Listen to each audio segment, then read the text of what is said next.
رفقا اگه یه مشکلی براتون پیش اومد، یه درگیری ایجاد شد سر رانندگی، سر هر چیزی، به هیچ وجه دست به یقه نشینا. چاقو که اصلا قاضی ها دارن پوست میکنن. رفیقم با یه قفل فرمون زده تو صورت طرف، یکم آسیب دیده، خدا شاهده. یک روزم طرف تو بیمارستان نبوده، نخوابیده. براش 700 میلیون دیه بریدن. 700 میلیون نمیتونیم پرداخت کنین ها. الکی دست به یقه نشین، چاقام تو جیبتون نذارین. کل زندگیشو بفروشه نمیتونه دیگه رو پرداخت کنه.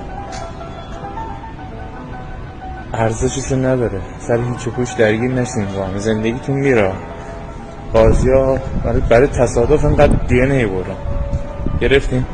ولی برای دعوا خیلی بد دارن دیه‌های سنگین میبرن. زندانی داره، حواستون باشه.